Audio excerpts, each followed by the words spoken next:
Yun, sir. MX125i. Check gearbox. Ayan, medyo okay naman yung kanyang mga bearing. Kasi nagkakaroon ng parang friction. Yung sinasabi niya maingay, hindi naman dito. Maayos naman yung mga bearing, yun. Pati ito. Yan, yung shafting niya. So, yun, safe naman tong ano niya. Itong mga gearings na dito sa kanyang transmission gear. Yan. So, ito lang, medyo meron siyang pinagawa na nag-ungas-ungasan.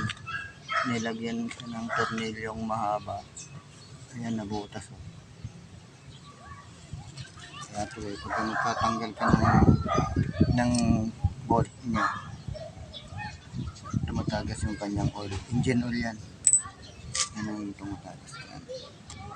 At tapos, itong kanyang clutch, rapid. Kaya nagkakaroon ng late ang ano niya. Ayan, ubos na. Ubos na yung clutch. Ayan, manipis na. Ayan, manipis na siya. Hindi na siya yung kapal niya, wala na sa standard. Kaya hindi na ma-fit ng belt. Yung belt.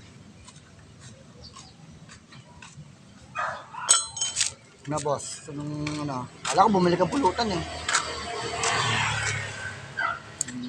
Ba natin? Ano yan? Ulit ba? Hindi, chinik ko yung yung mga bearing niya sa transmission. Baka may basag, eh wala naman, okay na. Ito, dito. Ito na ingay ito. Yan na nilagay. Yan yung post ba? Ulit na mo. Malipit na mo. Ayun o. Ang kapat yan mga Oo, dapat kain ng konti yan. Ang tuloy yun. Bumutulas na yan. Nalagit-git nga ako. Pag galing yung nalagit-git na dragging. Yun ang cause niyan, dragging. Drag. Hindi na kasi late na siya eh. Oh. Malalim na yung niya. Oh. Kaya hindi na siya maarok. Pag umangat siya, matagal. Malayo na yung kanyang inaan. Parang sinisinok din siya eh. Sinaga na sinisinok. Ganun din maganda po. Bilakos mo yun? Parang lang siya, no? Hindi, kapalitan niya ng gear oil.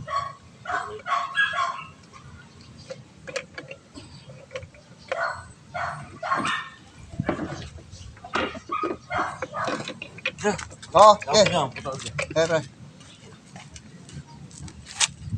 So, ayan.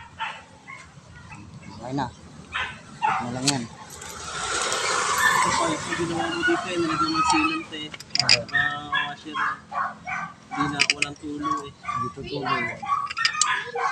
Gano'n mo nga, lagyan mo nga ito sealant mo. Ayos eh. Hindi, maganda dyan. Teflon. Ay, teflon pala sealant mo. Teflon, nilagay mo.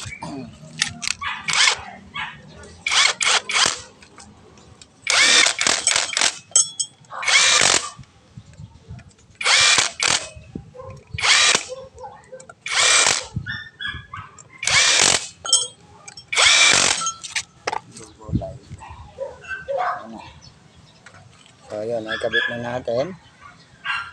Okay na.